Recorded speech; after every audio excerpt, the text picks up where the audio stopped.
President and gentlemen of the convention.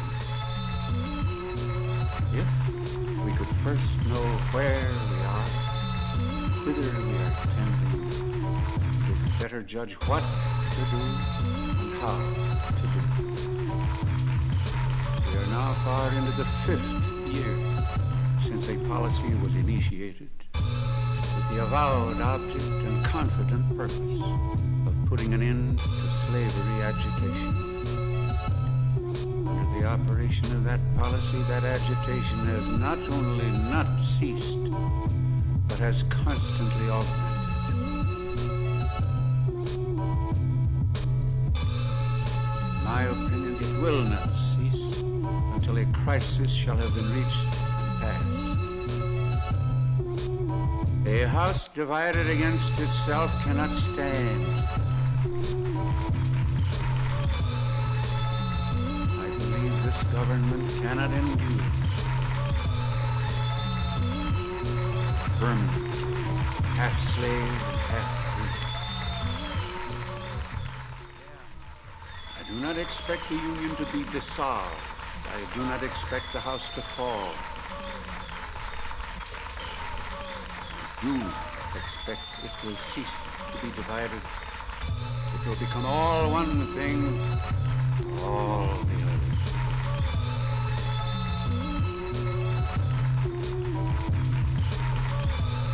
Either the opponents of slavery will arrest the further spread of it, place it where the public mind shall rest in the belief that it is in the course of ultimate extinction, or its advocates will push it forward till it shall become alike lawful in all the states, old as well as new, north as well as south.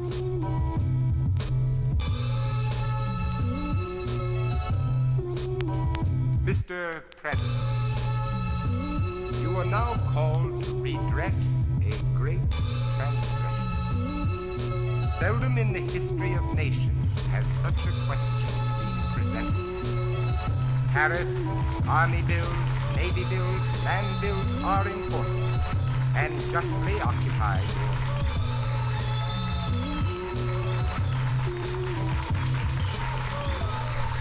But these all belong to the course of ordinary legislation. As means and instruments only, they are necessarily subordinate to the conservation of government itself. Grant them or deny them in greater or less degree, and you will inflict no shock.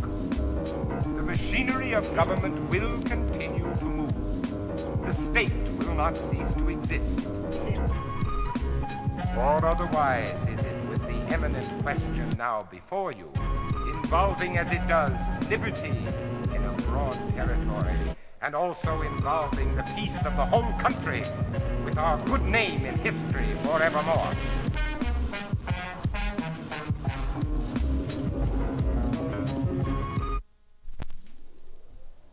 Take down your maps, sir, and you will find that the territory of Kansas, more than any other region, occupies the middle spot of North America, equally distant from the Atlantic on the east and the Pacific on the west, from the frozen waters of Hudson's Bay on the north and the tepid Gulf Stream on the south, constituting the precise territorial center of the whole vast continent. To such advantages of situation, on the very highway between two oceans, are added a soil of unsurpassed richness, and a fascinating, undulating beauty of surface, with a health-giving climate calculated to nurture a powerful and generous people, worthy to be a central pivot of American institutions. A few short months only have passed since this spacious and Mediterranean country was open only to the savage who ran wild in its woods and prairies. And now it has already drawn to its bosom a population of free men larger than London held when on the fields of Crécy and Agincourt the English banner was carried victoriously over the chivalrous hosts of France. Against this territory, thus fortunate in position and population, a crime has been committed which is without example in the records of the past. Not in plundered provinces or in the cruelties of selfish governors will you find its parallel. And yet there is an ancient instance which may show at least the path of justice. In the terrible impeachment by which the great Roman orator has blasted through all time the name of Varus, amidst charges of robbery and sacrilege, the enormity which most aroused the indignant voice of his accuser, and which still stands forth with strongest distinctness, arresting the sympathetic indignation of all who read the story, is that away in Sicily he had scourged a citizen of Rome, that the cry, "I am a Roman citizen," had been interposed in vain against the lash of the tyrant governor. Sir, speaking in an age of light and a land of constitutional liberty, where the safeguards of elections are justly placed among the highest triumphs of civilization, I fearlessly assert that the wrongs of much abused Sicily, thus memorable in history, were small by the side of the wrongs of Kansas, where the very shrines of popular institutions, more sacred than any heathen altar, have been desecrated, where the ballot box, more precious than any work in ivory or marble from the cunning hand of art, has been plundered, and where the cry, "I am an American citizen," has been interposed in vain against outrage of every kind, even upon life itself. But the wickedness which I now begin to expose is immeasurably aggravated by the motive which prompted it. Not in any common lust for power did this uncommon tragedy have its origin. It is the rape of a virgin territory, compelling it to the hateful embrace of slavery, and it may be clearly traced to a depraved longing for a new slave state, the hideous offspring of such a crime, in the hope of adding to the power of slavery in the national government. Yes!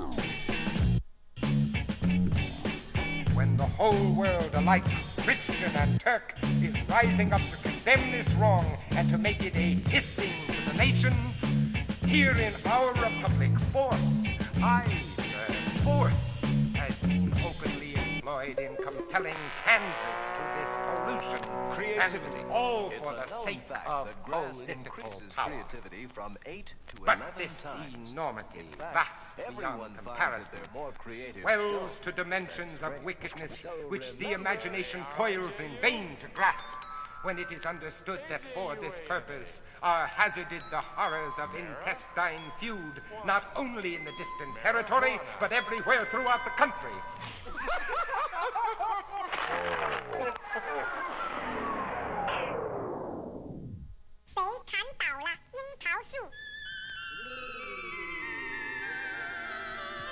Already the muster has begun, foreshadowing a strife which, unless happily averted by the triumph of freedom, will become war, fratricidal, parricidal, war, with an accumulated wickedness beyond the wickedness of any war in human annals.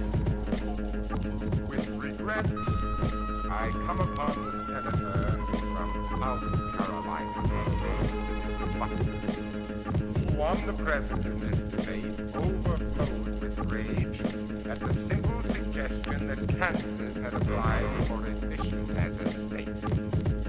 And with incoherent phrases discharged the loose expectoration of his speech, now upon her representative, and then upon her people. He shows an incapacity of accuracy, whether in stating the Constitution or in stating the law, whether in the details of statistics or the diversion of scholarship. He cannot open his mouth, but out there flies blood. But it is against the people of Kansas that the sensibilities of the senator are particularly aroused. Coming, as he announces, from a state, I serve from South Carolina, he turns with lordly disgust from this newly formed community, which he will not recognize even as a body politic. Pray, sir, by what title does he indulge in this egotism? Has he read the history of the state which he represents? He cannot surely have forgotten its shameful imbecility from slavery, confessed throughout the Revolution, followed by its more shameful assumption for slavery sins. He cannot have forgotten its constitution, which is republican only in name, confirming power in the hands of the few, and founding the qualifications of its legislators on a separate freehold estate and 10 negroes, and yet the senator of that state has in part committed the guardianship of its good name, instead of moving with backward treading steps to cover its nakedness, rushes forward in the very ecstasy of madness to expose it by provoking a comparison with Kansas. South Carolina is old, terrible.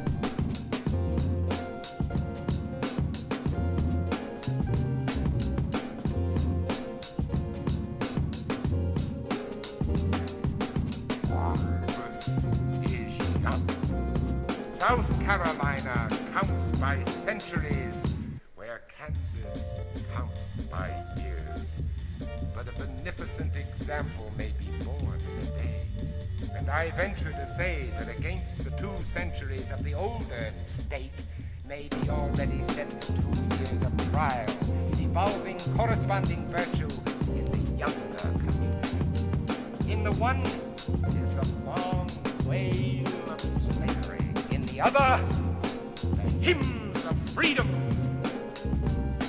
Ah, sir, I tell the senator that Kansas, welcomed as a free state, will be a ministering angel to the republic when South Carolina, in the cloak of darkness which she hugs, lies howling. From Congress to the people I appeal. To the people, now on the eve of exercising the electoral franchise, in choosing a chief magistrate of the republic, I appeal to vindicate the electoral franchise in canvass. Let the ballot box of the Union with multitudinous might protect the ballot box in that territory.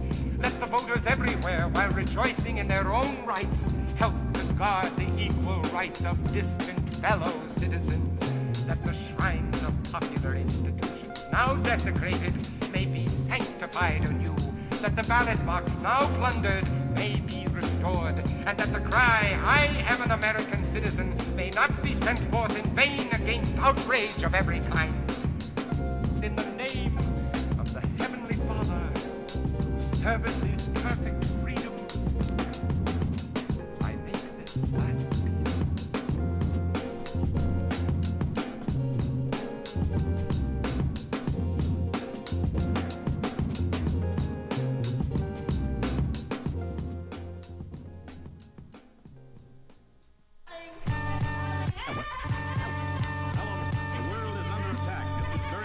Address a few words to the Southern people.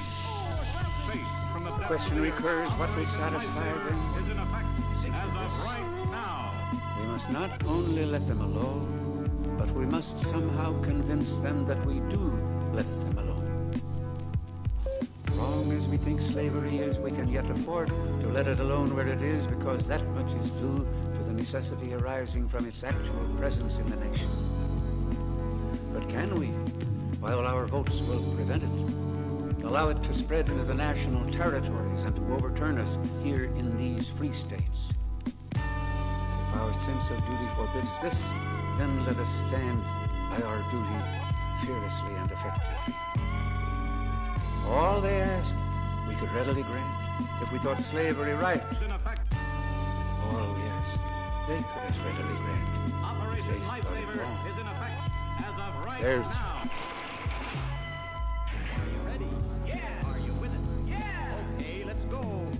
what to do. The whole world's watching and counting on you. And all you people listening out there, everybody, everywhere, hang on, hang on, hang on! We're thinking it right, you're thinking it wrong. is the precise fact upon which depends the whole controversy. Thinking it right as they do, they are not to blame for desiring its full recognition as being right. But thinking it wrong as we do, can we yield? Can we cast our votes with their view and against our own? Let us have faith that right makes might.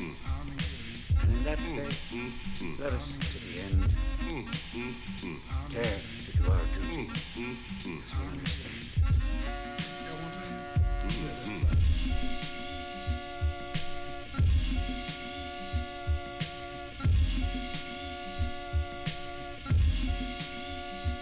Mr. President, Senator, the success of the abolitionists and their allies under the name of the Republican Party has produced its logical results already. They have for long years been sowing dragon's teeth and have finally got a crop of armed men. The Union, sir, is dissolved. That is an accomplished fact, and the path of this discussion is empty as well easy. While the perfidious authors of this mischief are showering down denunciations upon a large portion of the patriotic men of this country, those brave men are coolly and calmly voting what you call revolution. I, sir, doing better than that, arming to defend it. They appeal to the Constitution. They appeal to justice. They appeal to fraternity. Until the Constitution, justice, and fraternity were no longer listened to in the legislative halls of their country. And then, sir, they prepared for the arbitrament of the sword.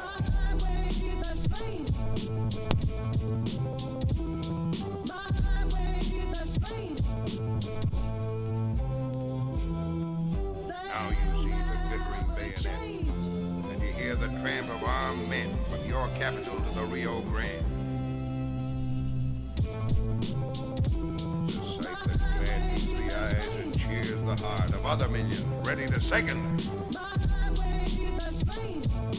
Inasmuch, sir, as I have labored earnestly, honestly, sincerely with these men to avert this necessity so long as I deemed it possible, and inasmuch as I heartily approve their present conduct of resistance, I deem it my duty to state their case. To the Senate, the country, and to the civilized world.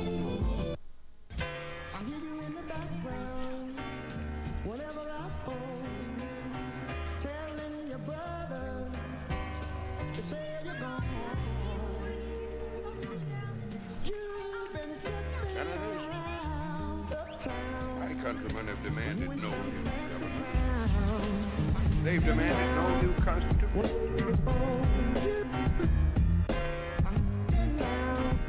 Look to their records at home and here, from the beginning of this national strife until its consummation in the disruption of the empire, they have not demanded a single thing except that you shall abide by the Constitution of the United States. That constitutional right shall be respected, and that justice shall be done. Sirs, they have stood by your Constitution. They have performed all its duties unselfishly, uncalculatedly, disinterestedly, until a pardon.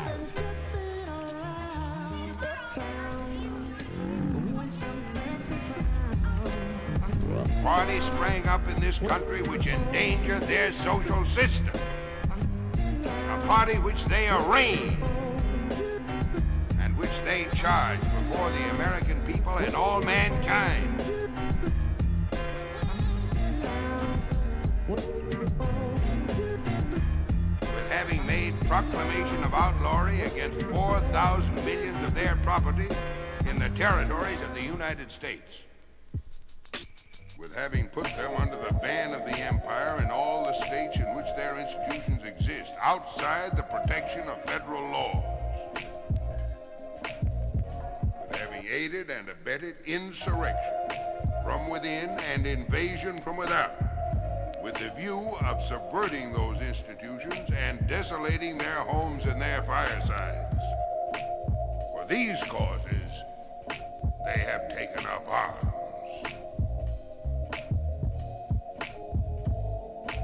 I shall not spend much time on the question that seems to give my honorable friend Mr. Crittenden so much concern: the constitutional right of the state to secede from the Union. Perhaps he'll find out after a while that it's a fait accompli. You've got it in the South pretty much both ways. South Carolina's given it to you regularly, according to the approved plan. You're getting it just below there in Georgia, I believe irregularly. Outside the law, without regular action. You can take it either way. You will find our men to defend both. I have stated that the discontented states of this union have demanded nothing but clear, distinct, unequivocal, well-acknowledged constitutional rights. We demand no power to injure any man. We demand no right to interfere with their institutions, either by word or deed. We have no right to disturb their peace, their tranquility, their security. We've demanded of them simply, solely, nothing else, to give us equality, security, and tranquility.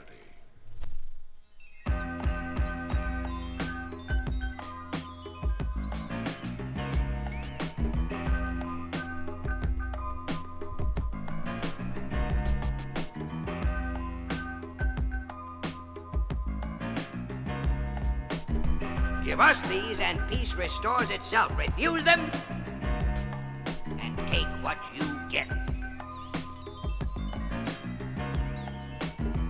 What do these rebels demand? First, that the people of the United States shall have an equal right to emigrate and settle in the present or any future acquired territories with whatever property they may possess, including slaves, and be securely protected in its peaceable enjoyment until such territory may be admitted as a state into the Union with or without slavery, as she may determine on an equality with all existing states. That is our territorial. We fought for this territory. Blood was its price. We have paid for it when gold was its price.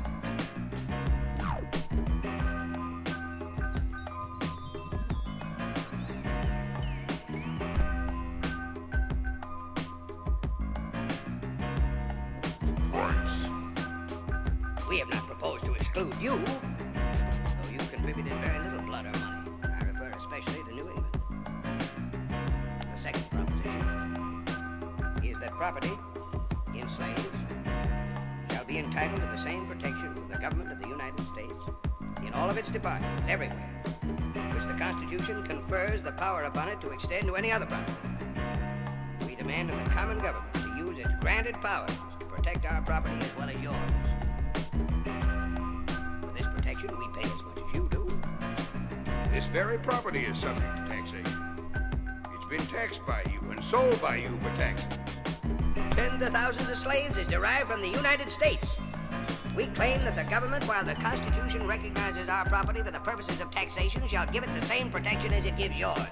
Taxation shall give it the same protection as it gives yours. Ought it not to be so?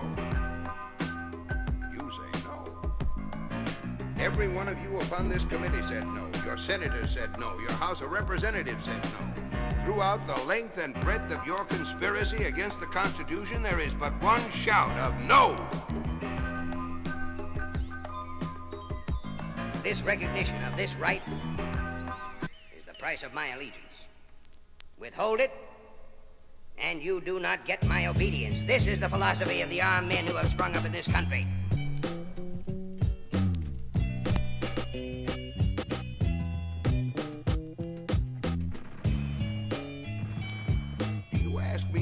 A government that will tax my property, that will plunder me, that will demand my blood and will not protect me? I'd rather see the population of my native state laid 6 feet beneath her sod than that they should support for 1 hour such a government. We demand in the next place that persons committing crimes against slave property in one state to another shall be delivered up in the same manner as persons committing crimes against other property, and that the laws of the state from which such persons flee shall be the test of criminality. That's another one of the demands of an extremist and a rebel. The Constitution of the United States, Article 4, Section 2 says, a person charged in any state with treason, felony, or other crime who shall flee from justice and be found in another state shall, on demand of the executive authority of the state from which he fled, be delivered up to be removed to the state having jurisdiction of the crime. But the non-slaveholding states, treacherous to their oaths and compacts, have steadily refused if the criminal only stole a Negro, and that Negro was a slave, to deliver him up. It's natural that we should want this provision of the Constitution carried out. The Constitution says slaves are property. The Supreme Court says so. The Constitution says so. The theft of slaves is a crime. They are subject matter of felonious transportation. By the text of the letter of the Constitution, you've agreed to give them up. You've sworn to do it, and you've broken your oaths.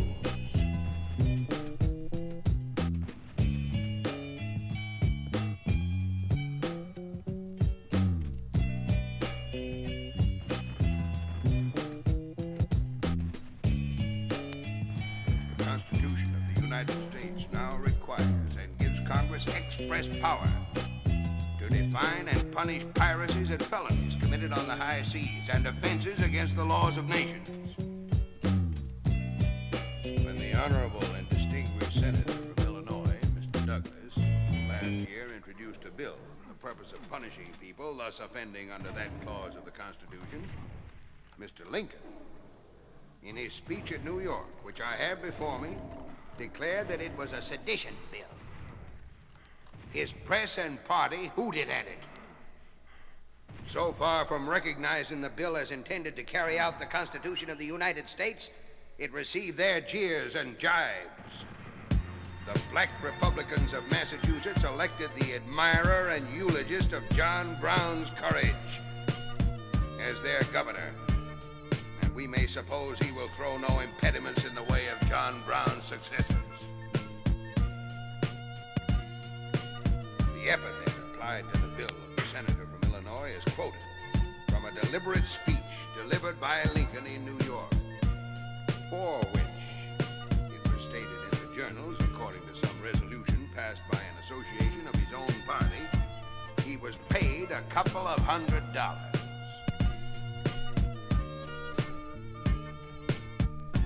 The speech should therefore have been delivered. Lincoln denounced that bill. He places the stamp of his condemnation upon a measure intended to promote the peace and security of Confederate states. He is therefore an enemy of the human race and deserves the execration of all mankind.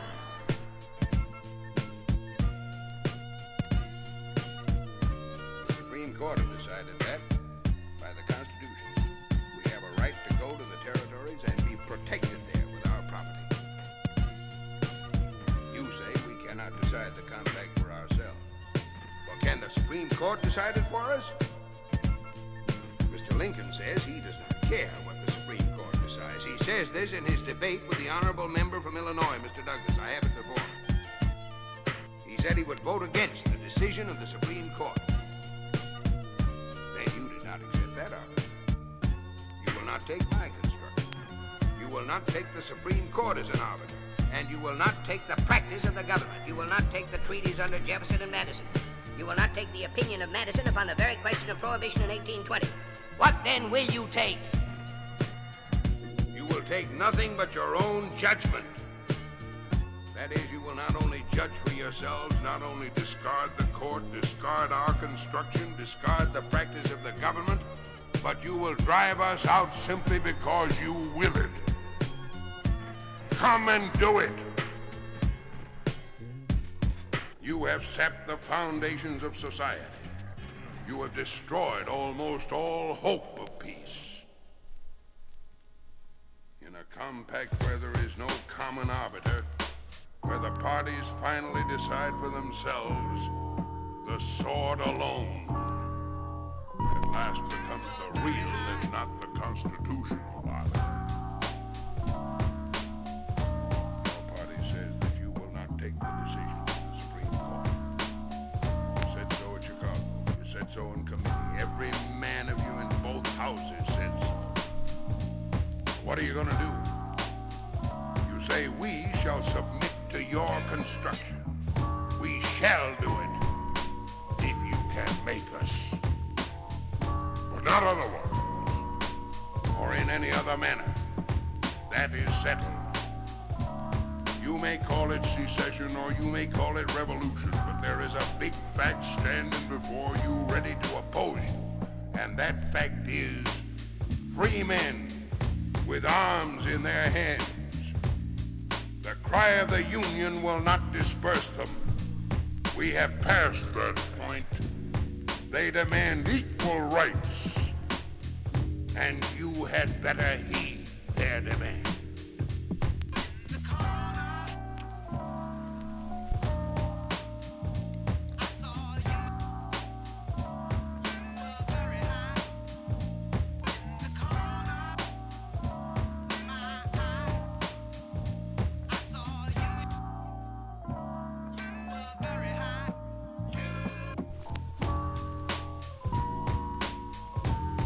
Fourscore-and-7 years ago, our fathers brought forth upon this continent a new nation, conceived in liberty and dedicated to the proposition that all men are created equal. Now we are engaged in a great civil war.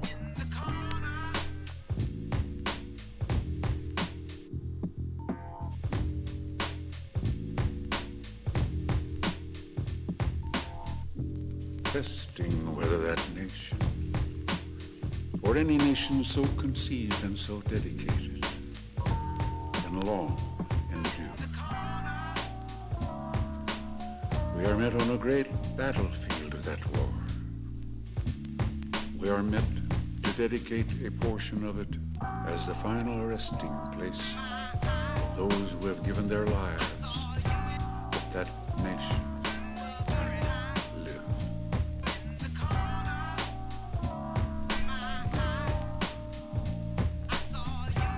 It is altogether fitting and proper that we should do this. But in a larger sense, we cannot dedicate, we cannot consecrate, we cannot hallow this right. Brave men living and dead who struggled here consecrated it, far above our power to add or to detract. The world will very little note nor long remember what we say here, but it can never forget what they did here. It is for us, the living, rather, to be dedicated here to the unfinished work that they have thus far so nobly carried on. It is rather for us to be here dedicated to the great task remaining before us,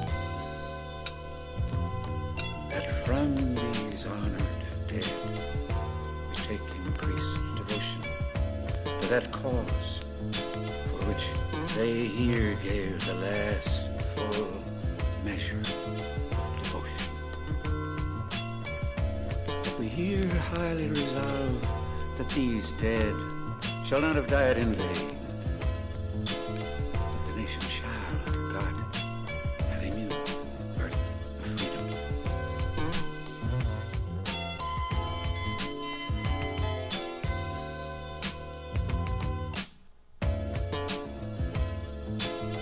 And the government of the people, by the people, for the people. shall not perish from the earth. After 4 years of arduous service, marked by unsurpassed courage and fortitude, the Army of Northern Virginia has been compelled to yield to overwhelming numbers and resources.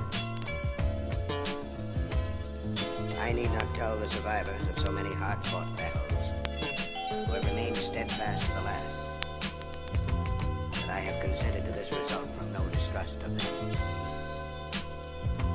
but feeling that valor and devotion could accomplish nothing that could compensate for the loss that would have accompanied the continuance of the contest, I determined to avoid of those whose past services have endeared them to their country. By the terms of the agreement, officers and men can return to their homes and remain there until exchanged. You will take with you the satisfaction that proceeds from the consciousness of duty faithfully performed. And I earnestly pray that a merciful God will extend to you his blessing and protection.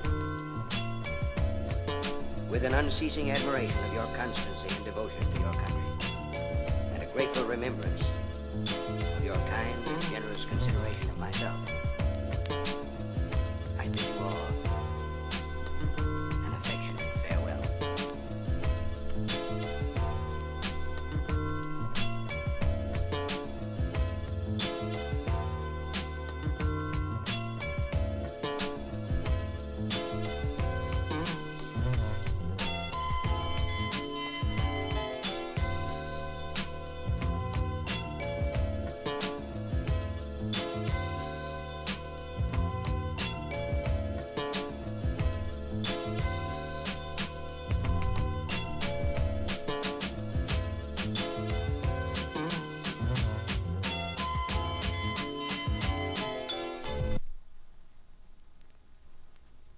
I would be presumptuous indeed to present myself against the distinguished gentleman to whom you have listened, if this were a mere measuring of abilities.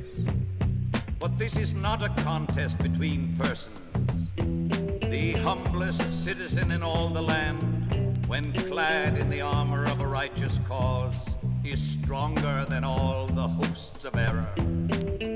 I come to speak to you in defense of a cause as holy as the cause of liberty, the cause of humanity. When this debate is concluded, a motion will be made to lay upon the table the resolution offered in commendation of the administration, and also the resolution offered in condemnation of the administration. We object to bringing this question down to the level of persons. The individual is but an atom.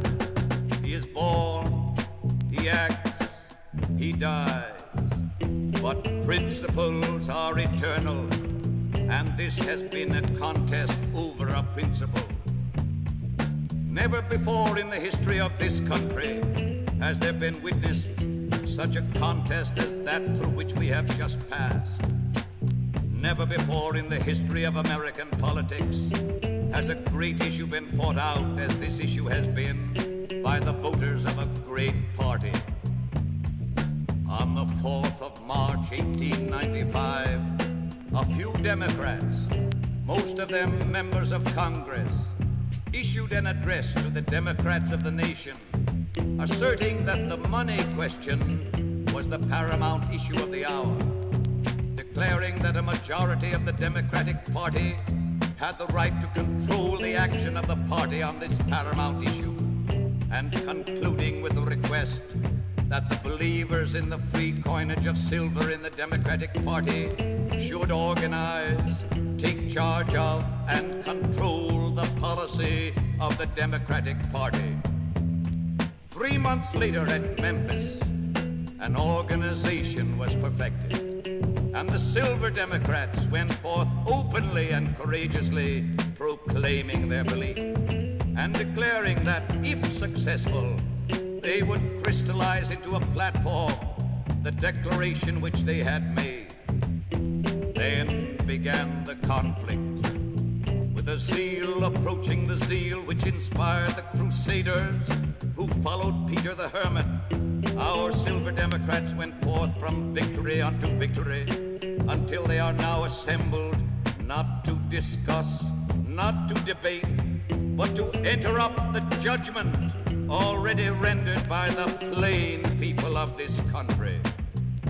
In this contest, brother has been arrayed against brother, father against son. The warmest ties of love, acquaintance, and association have been disregarded. Old leaders have been cast aside when they have refused to give expression to the sentiments of those whom they would lead, and new leaders have sprung up to give direction to this cause of truth. Thus has the contest been waged, and we have assembled here under as binding and solemn instructions as were ever imposed upon representatives of the people. Gold delegates, come before us and tell us that we are about to disturb your business interests. We reply that you have disturbed our business interests by your course. We say to you that you have made the definition of a businessman too limited. In the teachers is as much a businessman as his employer. The attorney in a country town is as much a businessman as the corporation counsel in a great metropolis.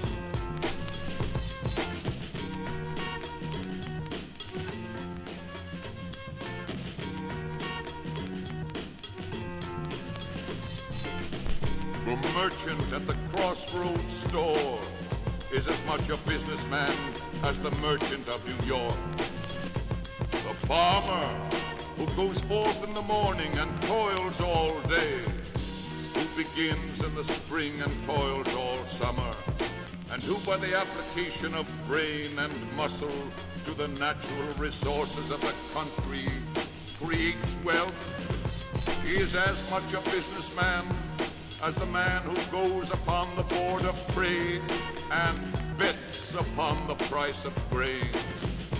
The miner who go down 1,000 feet into the earth, or climb 2,000 feet upon the cliffs, and bring forth from their hiding places the precious metals to be poured into the channels of trade, are as much businessmen as the few financial magnates who in a back room corner the money of the world.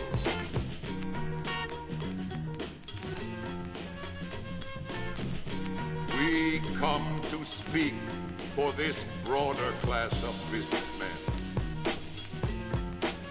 Ah, my friends, we say not one word against those who live upon the Atlantic coast, but the hardy pioneers who have braved all the dangers of the wilderness, who have made the desert to blossom as the rose.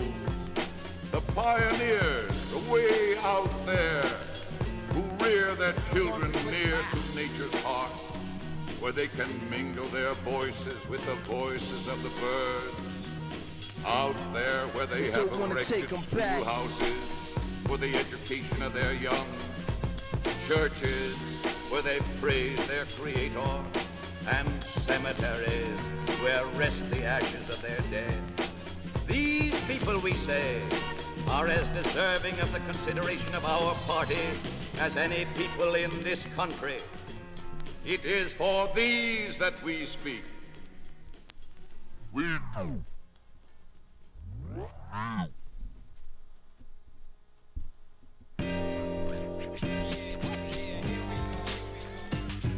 We do not come as aggressors. Our war is not a war of conquest.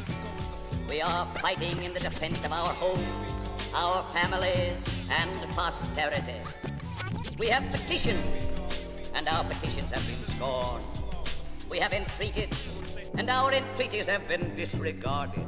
We have begged, and they have mocked when our calamity came. We beg no longer, we entreat no more, we petition no more, we defy them. The gentleman from Wisconsin has said that he fears a Robespierre. My friends, in this land of the free, you need not fear that a tyrant will spring up from among the people. What we need is an Andrew Jackson to stand as Jackson stood against the encroachments of organized wealth.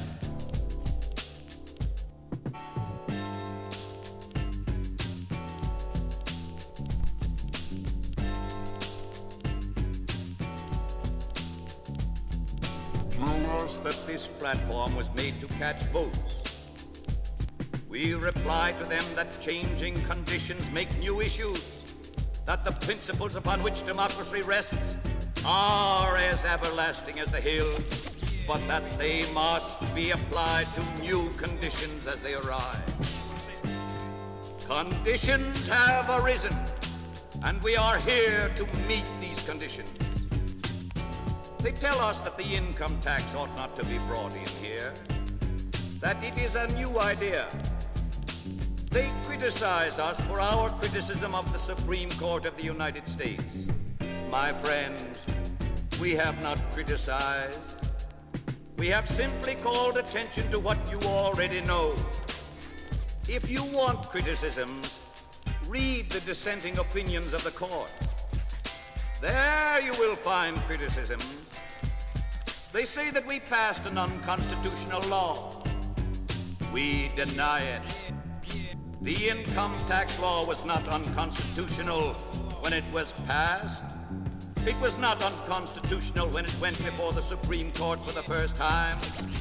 It did not become unconstitutional until one of the judges changed his mind. And we cannot be expected to know when a judge will change his mind. The income tax is just. It simply intends to put the burdens of government justly upon the backs of the people. I am in favor of an income tax. When I find a man who is not willing to bear his share of the burdens of the government which protects him, I find a man who is unworthy to enjoy the blessings of a government like ours.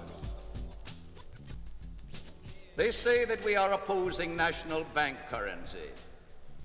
It is true. If you will read what Thomas Benton said, you will find he said that in searching history, he could find but one parallel to Andrew Jackson. That was Cicero, who destroyed the conspiracy of Catiline and saved Rome.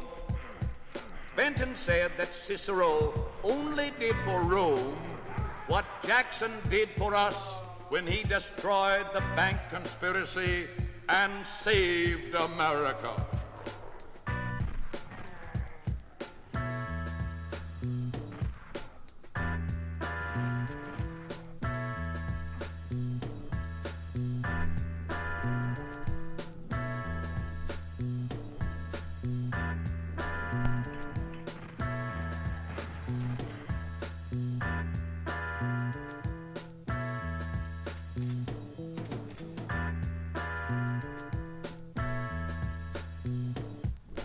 Saved America. We say in our platform that we believe that the right to coin and issue money is a function of government. We believe it. We believe that it is a part of sovereignty and can no more with safety be delegated to private individuals than we could afford to delegate to private individuals the power to make penal statutes or levy taxes. Mr. Jefferson, who was once regarded as good democratic authority, seems to have differed in opinion from the gentleman who has addressed us on the part of the minority. Those who are opposed to this proposition tell us that the issue of paper money is a function of the bank and that the government ought to go out of the banking business. I stand with Jefferson rather than with them and tell them as he did that the issue of money is a function of government and that the banks ought to go out of the governing business.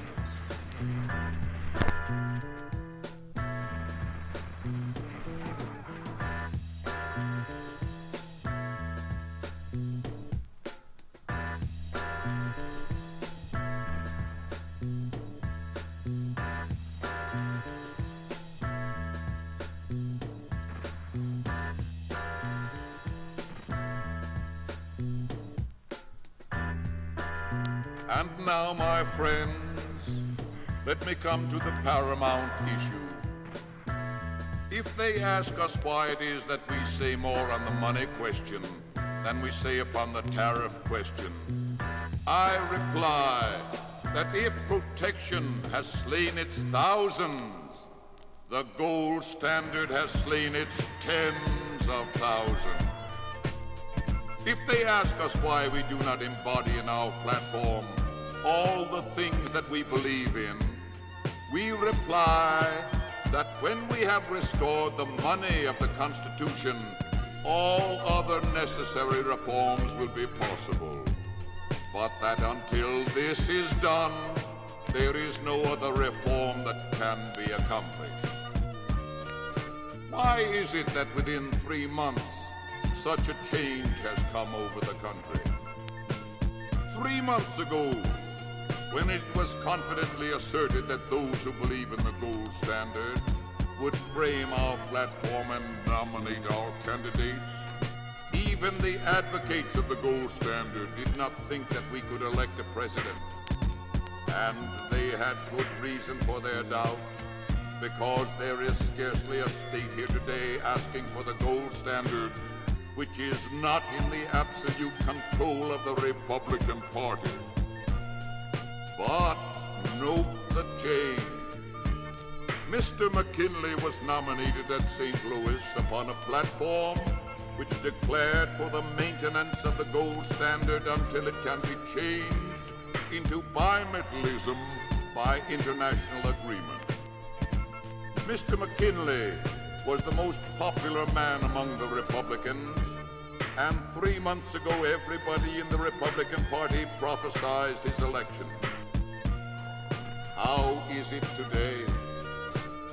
Why, the man who was once pleased to think that he looked like Napoleon, man shudders today when he remembers that he was nominated on the anniversary of the Battle of Waterloo. Not only that, but as he listens, he can hear with ever-increasing distinctness the sound of the waves as they beat upon the lonely shores of St. Helena. Why this change? Ah, my friends, is not the reason for the change evident to anyone who will look at the matter?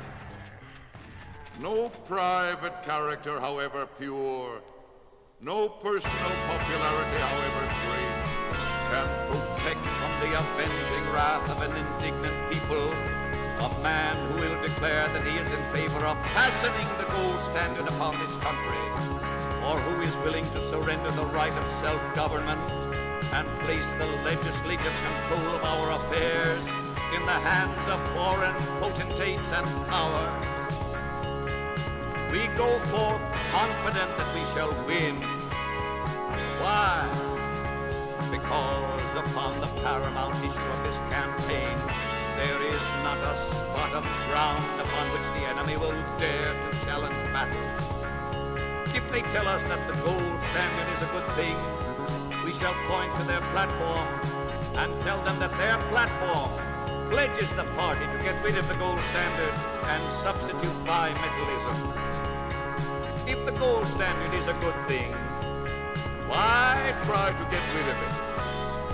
I call your attention to the fact that some of the very people who are in this convention today and who tell us that we ought to declare in favor of international bimetallism, thereby declaring that the gold standard is wrong and that the principle of bimetallism is better, these very people 4 months ago were open and avowed advocates of the gold standard and were then telling us that we could not legislate two metals together, even with the aid of all the world.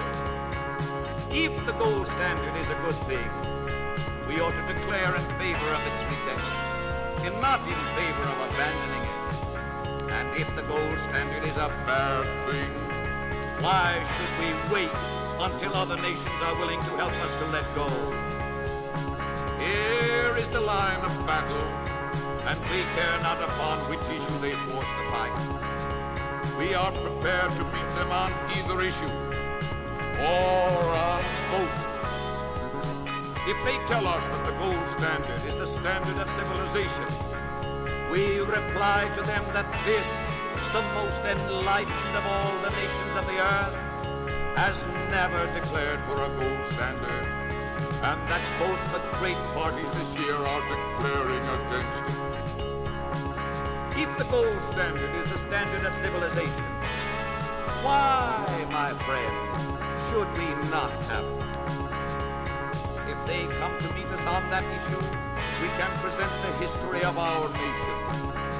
More than that, we can tell them that they will search the pages of history in vain to find a single instance where the common people of any land have ever declared themselves in favor of the gold standard.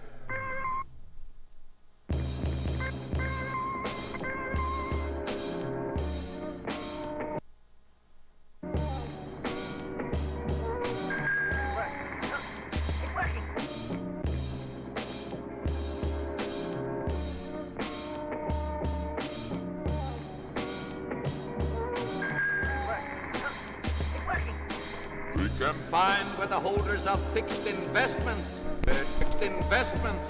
have declared for a gold standard, but not where the masses have. That's a great thing. Mr. Carlyle said in 1878 that this was a struggle between the idle holders of idle capital and the struggling masses who produce the wealth and pay the taxes of the country. And, my friends, the question we are to decide is, upon which side? Upon the side of the idle holders of idle capital, or upon the side of the struggling masses? That is the question which the party must answer first, and then it must be answered by each individual hereafter. The sympathies of the Democratic Party, as shown by the platform, are on the side of the struggling masses who have ever been the foundation of the Democratic Party. There are two ideas of government. There are those who believe that if you will only legislate to make the well-to-do prosperous, their prosperity will leak through on those below. The Democratic idea, however, has been that if you legislate to make the masses prosperous, their prosperity will find its way up through every class which rests upon them. You come to us and tell us that the great cities are in favor of the gold standard. We reply that the great cities rest upon our broad and fertile prairies. Burn down your cities and leave our farms, and your cities will spring up again as if by magic. But destroy our farms, and the grass will grow in the streets of every city in the country. My friends, we declare that this nation is able to legislate for its own people on every question, without waiting for the aid or consent of any other nation on earth. A nation on earth we expect to carry every state in the Union. I shall not slander the inhabitants of the fair state of Massachusetts, nor the inhabitants of the state of New York, by saying that when they are confronted with the proposition, they will declare that this nation is not able to attend to its own business. It is the issue of 1776 over again. Our ancestors, when but 3 millions in number, had the courage to declare the political independence of every other nation. Shall we, their descendants, when we have grown to 70 millions, declare that we are less independent than our forefathers?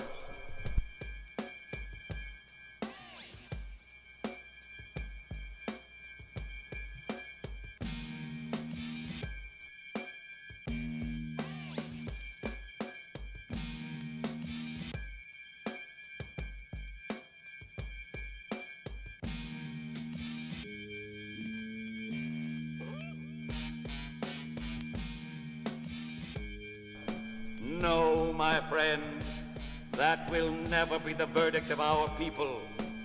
Therefore, we care not upon what lines the battle is fought. If they say bimetallism is good, but that we cannot have it until other nations help us, we reply that instead of having a gold standard because England has, we will restore bimetallism and then let England have bimetallism because the United States has it.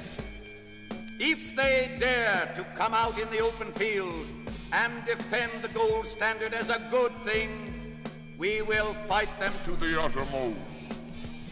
Having behind us the producing masses of this nation and the world, supported by the commercial interests, the laboring interests, and the toilers everywhere, we will answer their demand for a gold standard by saying to them, You shall not press down upon the brow of labor this crown of thorns.